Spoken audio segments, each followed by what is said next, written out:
Good afternoon. We scheduled this press conference because we thought that it's important to update our community on the progress of the investigation, number one, and where we're at this point, and what we know. So to start this update, we'll add that we had an additional victim overnight. It was a 70-year-old female who had been struck by shrapnel while in her car. She took herself to the hospital and she was treated and released. So that's good news. Of the multiple crime scenes that everyone was working yesterday, we are down to 2. So that's also good news. With that being said, I have to again, thank all the local law enforcement, the state officials and the federal officials that came. The resources that have been made available to us is just astronomical and just absolutely appreciated. We also appreciate all the thoughts and prayers from our West Texas community, from the state of Texas and from the United States. Those thoughts and prayers have been pouring in, and those are much appreciated and much needed. I want to go over a short sequence of events for you. A few additional facts that we've learned. So Saturday morning, our suspect went to work at Journey Oilfield Service. He was there for a short time and was terminated by his employer. Right after that firing, he called 911, Odessa Police Department's 911, and so did his employer. And basically, they were complaining on each other because they had a disagreement over the firing. He then leaves employment. He leaves his employers before our officers get there. At some point in that, let me back up, not at some point, but a short time before he makes contact with the DPS trooper, he actually calls the FBI National Tip Line, but makes no threats of any type of violence. The DPS trooper contacts him not knowing any of this and attempts to make a traffic stop for a traffic violation. Again, there's no such thing as a routine traffic stop. The subject then proceeds west on I-20, while on I-20 shooting at innocent civilians, creating victims. He enters the city of Odessa and makes his way to 42nd Street here in Odessa, and again shoots multiple civilians, creating victims. In the area of the 3800 block of North Adams, North Dixie, he encounters a postal employee in a postal vehicle and hijacks that vehicle and creates a casualty there. He then continued, let me back up again. At that point is when the vehicle he was in was a gold-colored sedan. He dumps that vehicle at that point and takes the mail truck. This is not a typical mail truck that you're thinking about that you see. It's a white minivan is what it is. Okay? He takes that vehicle and continues his shooting spree until he is finally contacted at the Synergy by multiple law enforcement agencies. An exchange of gunfire does ensue, and the threat is eliminated at that point.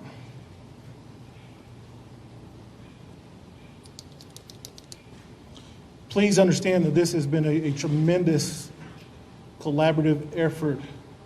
The initial response, number one, by several law enforcement agencies, and obviously you see the number of local, state, and federal agencies here now, and that's, again, awesome.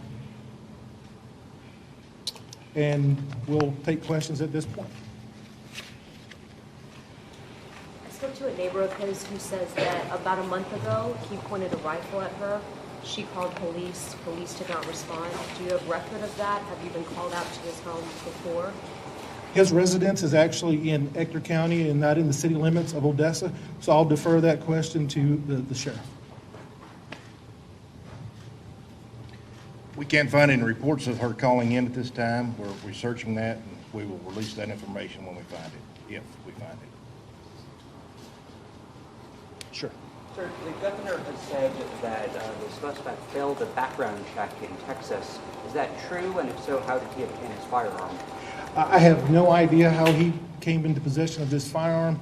The ATF is doing that part of this investigation, and as far as I know, at this point in time, that has not been determined. Is there an ATF representative that would like to respond to that?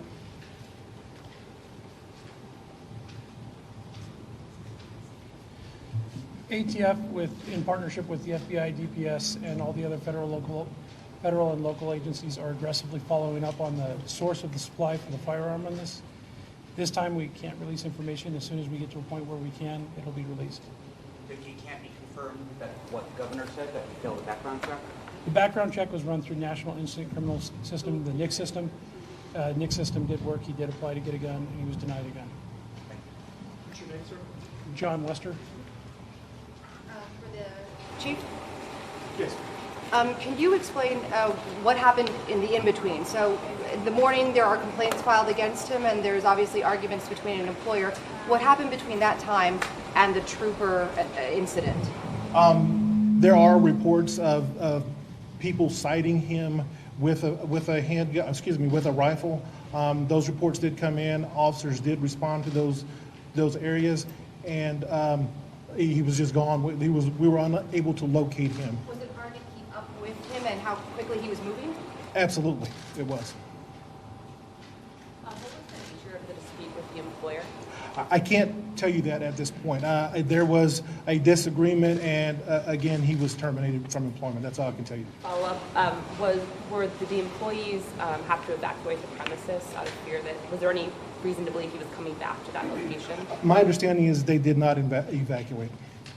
Following up on that, how long was he employed by this person that had fired him? And was he fired from a previous position within the past few weeks or months? I don't have that information for you right now, but we will follow up with that and get that to you. I believe that is I have heard that is probably true, yes. That he had been previously fired from a different position? From a different employer. Yes. Yes. So it was just a coincidence that they pulled him over for a traffic stop, or they were looking for this gold Honda, or they were worried that he was... The trooper, my understanding is the trooper pulled him over for a traffic violation. They were not actively looking for this particular vehicle. Right over here. Yes. He called this FBI tip line. What exactly did he tell them? And a follow-up after that. Go ahead. I'll let FBI take that. Sure. He called the national tip line about 15 minutes before his encounter with the troopers. It was, frankly, rambling statements about some of the atrocities that he felt that he had gone through. He did not make a threat during that phone call. He ended that phone call. After the phone call, we initiated all of our law enforcement procedures, trying to figure out who he was, where he was. Fortunately, it was only 15 minutes before the trooper was engaged. And Chief, real quick, have y'all found any kind of letter explaining why he then went on this rampage by any chance? Any kind of letter, or suicide, or whatever you want to call it? Again, the DPS, the Texas Rangers, and the FBI are conducting that part of the investigation. And to my knowledge, that nothing of that sort has been found. What did he tell 911? It's a rambling statement. Absolutely. He rambled a lot in all of his contacts. No threats. Chief, Yes. when the suspect pulled into the synergy, were officers already on that location? And how long was it from the time that he pulled in until the gunfire was exchanged? That's part of the ongoing investigation, and I would say it was a very short amount of time from the time he pulled in there till the gunfire was exchanged, but that's some information there that is still being sorted through. Chief, the suspect had a criminal history. that? Can you tell us whether that would have stopped him from owning a firearm? The criminal history, we can't be specific about his criminal history. I will tell you the interactions that he's had with the Odessa Police Department have been of very minor incidents that would not have had any impact on his ability to own a firearm. Can you tell us what time he was at Synergy and stopped, so we have an idea of how long this went on? Again, I can't give you the exact times at this point. We're still parsing through all of that.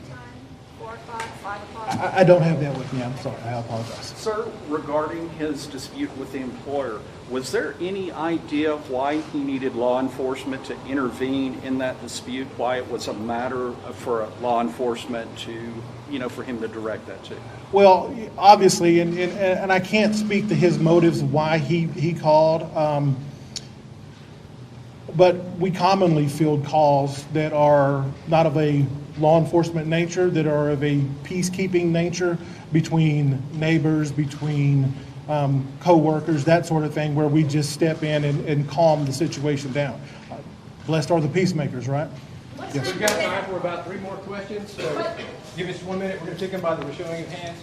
We'll go with number 1 in the green shirt, number 2 back here, and number 3 in the blue shirt. So number 1, go ahead. All right, Chief, yesterday you spoke about how this is a multi-agency effort. Yes. There are some concerns that there might have been some issues with sharing information. Could you address that?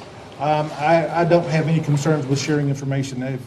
I don't know where that came from, but it didn't come from me, so I've had no issues with that.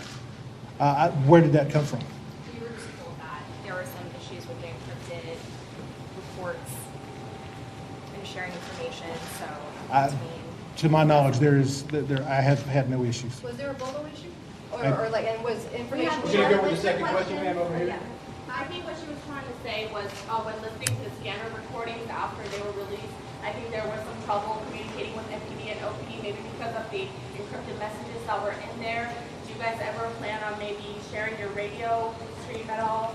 It's funny that you ask. I've had conversations with Midland Police Department over joining the radio system. So yeah, that is something that should happen in the future. And last question, the gentleman in the blue, sir. Yeah, Chief, quickly, I'm just wondering if you can tell us whether there's any evidence of planning, whether he had the gun with him already when he was fired on Saturday morning, and also I'm just wondering what are the 2 scenes that you're still working on? The first part of that question, so 2 questions, right? So you cheated, but the first part is that, as far as motive and if he had those weapons with him, that is a part of the ongoing investigation that we just don't feel comfortable talking about at this point. Motive, again, who will ever know what motive is, because the only way to determine that is if we could talk to him, and we can't. Our 2 ongoing scenes, I'll defer that to DPS. I don't even know. I believe it's Freedom Pontiac and Synergy. 2 scenes in the city that are Yes. still ongoing, that Yes. are still active investigations. Is the home still being searched? That would be an FBI. I'm sorry, I couldn't hear your question. Is his property still being searched? No, we completed the search of his property yesterday. We're going through that.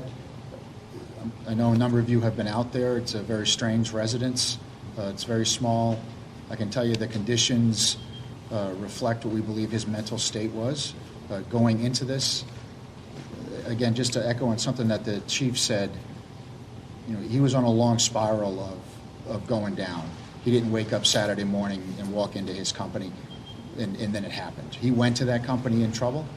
He's probably been in trouble for a while, which is why we've been reaching out. I talked to some of you yesterday about we really need the public's help to reach out to us when they see people in that downward spiral that may be on that road to violence.